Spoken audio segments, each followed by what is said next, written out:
Allez, salut à tous. Je fais une petite vidéo là sur un nouveau logiciel que je suis en train de développer. Bon, en soi, je réinvente un peu la roue parce qu'il pourrait y avoir des outils qui existent déjà, mais j'ai pas vraiment pris le temps de regarder de regarder ce qui était disponible. Quoi qu'il en soit, ce logiciel, qu'est-ce qu'il permet de faire? Il permet de faire des imputations de temps. Je m'explique. En gros, en informatique, quand on travaille sur un projet, on n'est pas, d'ailleurs, ça se fait pas que dans l'informatique, mais de manière globale, quand on travaille sur un projet, les entreprises aiment bien savoir, pour mieux gérer les budgets, aiment bien savoir combien de temps est-ce qu'on a passé sur une activité en fait. Voilà, et donc moi j'ai développé un outil qui permet de faire ça. Dans cet outil-là, on peut renseigner plusieurs projets, on peut renseigner des personnes et on peut faire des imputations. Donc on va dire que telle personne a travaillé sur tel projet, telle date, pendant tant de temps en fait.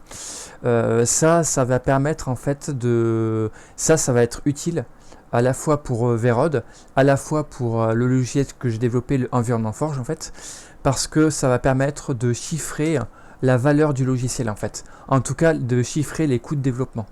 Et de cette manière-là, si jamais on doit vendre des produits, on saura combien est-ce qu'on doit en gros faire payer pour que le produit devienne rentable en fait. Voilà, en gros c'est ça. Donc voilà, j'ai développé le programme en Java. Il utilise ce programme, il utilise une base de données qui est embarquée. La base de données, en fait, c'est un fichier. Et cette base de données, c'est pas du SQLite, c'est du H2, en fait. La base de données H2, c'est un moteur de base de données qui est développé en Java. Donc, on a un truc qui est plutôt pas mal optimisé côté Java, en fait. Et ensuite, ce que j'ai fait, c'est que j'ai fait une synchronisation de la base de données avec un dépôt Git, en fait, pour permettre à plusieurs personnes de travailler sur ce logiciel en même temps et de ne pas avoir à maintenir en fait à jour un fichier de base de données qu'on devrait se partager. Et ça permet aussi de ne pas avoir à développer d'auto-héberger des applications.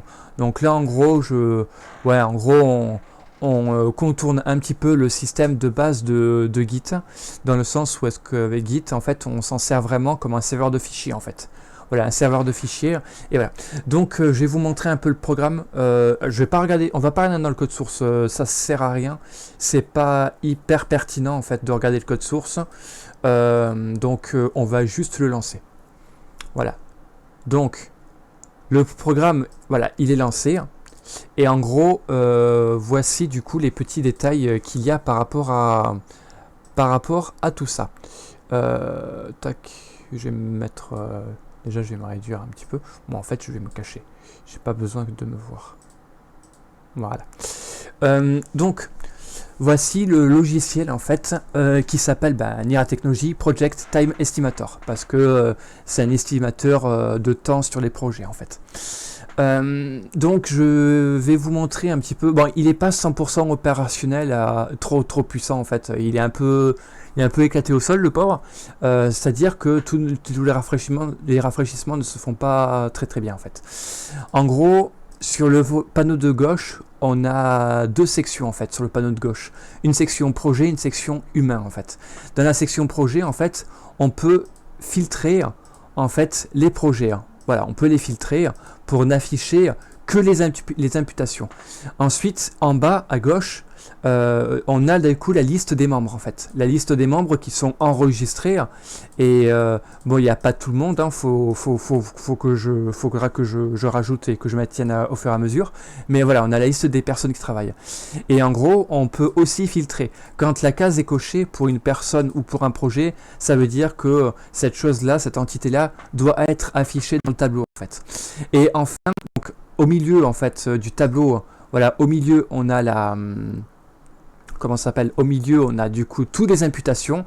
On voit que pour le projet Forge Env par exemple, il y a un humain qui a travaillé dessus, il s'appelle Nicolas Métivier. On voit qu'il a travaillé dessus le 24/09/19. On voit qu'il a travaillé pendant 12 heures dessus et on voit que le coût de travail est estimé à 1200 € en fait. Voilà. Et ensuite ce qu'on peut faire, ce qu'on a sur le panneau de droite, tout à droite, en fait on a les coûts totaux, ouais, le coût total en fait de développement pour les produits en fait. Ben ForgeAnv typiquement, voilà, on voit que ForgeAnv il coûte 25 200 euros. Mon logiciel qui permet de gérer du coup les temps, on voit qu'il coûte 1700 euros. Et au total, on voit que pour tous les projets sur lesquels on travaille, on voit qu'au total on a investi à 26 900 euros en fait. Voilà, ça va permettre justement de faire un petit peu de voir un peu les budgets, de pouvoir voir un peu, de pouvoir estimer un petit peu la valeur de nos logiciels, chose qu'on n'avait pas. Et donc là, ce qui est extrêmement important, c'est plusieurs choses. La première, c'est de renseigner en fait le plus précisément possible combien de temps est-ce qu'on a travaillé sur le produit. Et la seconde chose, c'est d'estimer le taux journalier, le taux horaire en fait, son taux horaire. Le taux horaire, c'est en gros combien est-ce que j'aimerais être payé à l'heure en fait. Et là, on parle vraiment, on parle en brut, donc c'est un salaire brut, c'est pas un salaire net. Donc du coup, pour faire ça, déjà je vais vous montrer comment on ajoute un projet. Voilà. Quand je veux ajouter un projet, je clique sur le bouton et là j'ai une nouvelle fenêtre qui apparaît. Là ici, je peux taper Verod par exemple. Si je tape Verod, je crée un nouveau projet Verod. Quand je clique sur Create, on voit que ça met un tout petit peu de temps. Pourquoi ? Parce qu'en fait, il y a une synchronisation qui vient de se faire avec la base de données locale et la base sur GitHub. Donc maintenant, on va aller voir sur GitHub qu'est-ce qui se passe. Sur GitHub, en fait, j'ai du coup le Work Time Imputation et on peut voir quand je rafraîchis, enfin, je n'ai même pas besoin de rafraîchir, mais on peut voir que au niveau du nom du dernier commit qu'il y a, on voit que c'est bien Register New Project Verod. Donc là, et ça a été fait maintenant en fait. Donc là, en gros, il y a une synchronisation par rapport à ça. En fait, ce qu'on va faire, c'est qu'on va aller regarder les commits et on va voir un petit peu ce qui se passe. On a vu que j'ai initialisé le projet, j'ai ajouté un nouvel humain, Lucie, un nouvel humain, Jason. On a vu que j'avais créé un nouveau projet. On a vu que j'avais fait du coup des imputations de temps, que Nicolas Métivier a fait des imputations de temps pour Project Estimator. Et on a vu qu'on a enregistré un nouveau projet. Ok. Maintenant, ce qu'on va faire, c'est qu'on regarde un petit peu la liste des personnes qui travaillent sur le projet. On a Lucie, on a Dimi, on a Jason, on a Victor et on a les deux Nico. Bon, il manque quelqu'un. Ici, il manque Amaury, donc je vais rajouter Amaury. Donc quand je clique sur le bouton, j'ai une nouvelle fenêtre qui apparaît. Le premier nom, c'est Amaury. Et le nom de famille, c'est... alors le nom de famille, il faut que je le cherche un petit peu.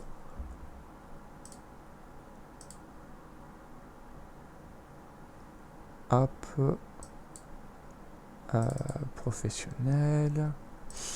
Dans Verod, ensuite dans les entreprises, ouais, dans les ressources humaines, dans les collaborateurs et Biguenet. Donc c'est parti, Biguenet.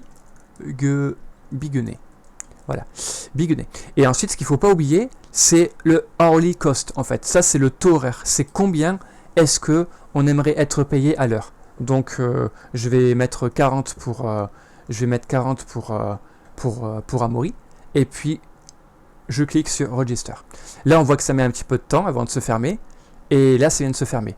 Si je reviens sur les commits, ici, dans GitHub, et que je recharge le projet, je vois que j'ai un nouvel humain qui a été enregistré, c'est Amaury. Et maintenant, je peux voir aussi que au niveau de mes humains, dans le panneau de gauche, je vois qu'il y a bien Amaury. Voilà. Comment est-ce qu'on va faire une imputation de temps, de travail? Donc en fait, il suffit de cliquer tout en bas sur le bouton Impute Work Time. Et toujours pareil, on a une petite fenêtre qui s'ouvre. Là-dedans, on peut voir qu'on a le projet Verod. On retrouve tous les projets. Au niveau des humains, on voit qu'on retrouve tous les humains. Et on peut choisir la date en fait. On peut customiser un petit peu la date. C'est-à-dire que... ouais, en fait, qu'est-ce que je peux dire? En gros, sur quoi j'ai travaillé? Peut-être sur Verod à la limite. Ouais, sur Verod. On va dire qu'on a travaillé sur Verod. Bon, Lucie, je vais pas dire combien de temps, parce que je sais pas combien tu as travaillé dessus. Donc je vais me mettre moi. Moi, au niveau du planning, la dernière fois que j'y ai travaillé, ça remonte un peu quand même. bon, je vais faire un truc au pif, c'est pas grave. Bon, pour Vérode, typiquement, on va dire que j'ai travaillé aujourd'hui et qu'aujourd'hui j'ai travaillé 15 heures. En fait, il y a un truc aussi, il faut savoir que on peut pas aller au-delà de 24 heures et on peut pas descendre au-delà de 0 heure en fait. Ici, dans le worked hours, c'est bien les nombres d'heures qu'il y a dans la journée en fait. Donc voilà. Donc ici, je vais dire que j'ai travaillé peut-être pendant 4 heures sur Vérode et là, je fais mon imputation de temps. Je fais mon imputation de temps, la fenêtre vient de se fermer, je recharge la page et on peut voir qu'on a bien une imputation de temps qui a été faite pour Nicolas sur le projet Vérode en fait. L'objectif de cet outil-là, ça peut faire peur parce qu'on peut se dire ouais, on veut nous traquer en fait, on veut nous pister quand on travaille.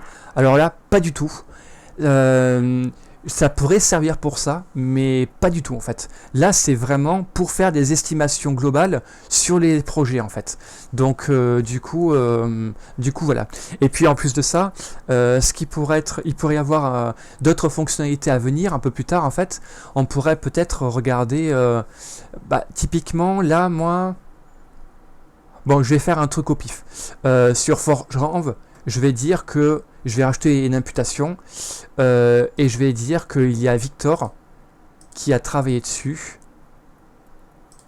Et Victor, tu as travaillé dessus donc hier. Et on va dire que hier, tu as travaillé pendant 2 heures dessus. Je fais mon imputation de temps. Bon, là on a un problème, c'est que le tableau ne s'est pas rafraîchi en fait. Donc ce qu'il faut que je fasse, c'est que je ferme ça. Et il faut que je relance l'application.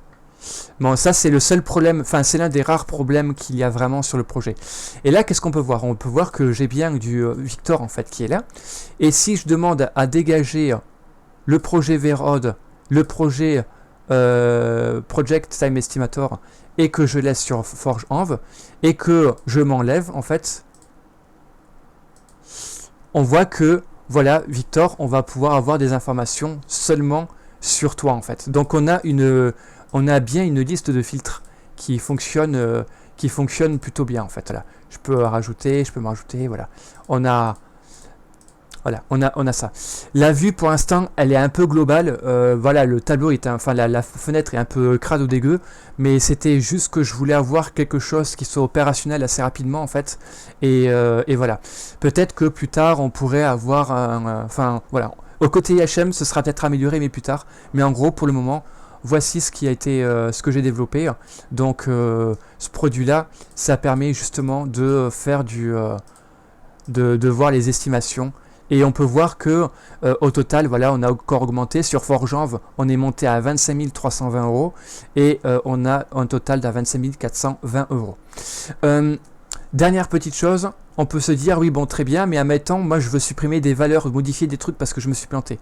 En fait, il faut savoir que mon programme il embarque une interface web. Alors c'est pas moi qui l'ai développé, elle est fournie par H2 justement, par H2. Donc si on ouvre l'interface, alors il faut bien entendu, alors le répertoire ce sera toujours votre répertoire utilisateur. Vous irez dans vos documents, et ensuite vous aurez en fait, hop, en fait c'est donné ici, hop, copier, hop, je mets ça, je me connecte. Voilà, on peut voir qu'au niveau des humains, quand je sélectionne, je vois que j'ai bien mes humains. Et là, mettons, voilà, Victor, je t'ai mis avec un taux horaire à 60. Un taux horaire, ouais, c'est ça, à 60 €. Mais peut-être que en fait c'est plus, ou peut-être que c'est moins. Donc en fait, il suffit juste de double-cliquer de faire une requête SQL. Ensuite, on a le résultat. De faire éditer sur le résultat. De cliquer sur le crayon pour modifier le résultat. Et juste, on change la valeur qu'on veut en fait. Donc là, je mets 80, par exemple. Je valide les changements. Et puis, c'est bon. Là, en fait, j'ai modifié mon truc. Donc, dans les imputations, typiquement, ce que je vais faire, c'est que je vais mettre à jour les imputations. Et puis, je vais dire que... ForgeRanv pour Victor, il est ici, Victor. ForgeRanv pour Victor, finalement, il n'y a pas. Le Vérode, finalement, il n'y a pas non plus. Voilà. Là, une fois, ça c'est bon, c'est fait. Et puis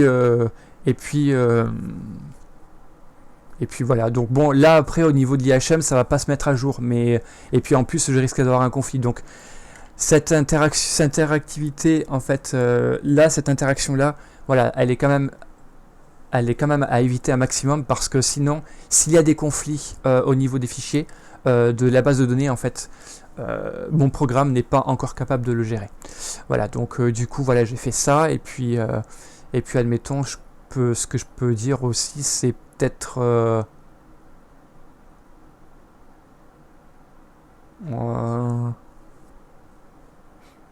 ouais, créer un nouveau projet à la limite. Créer un nouveau projet.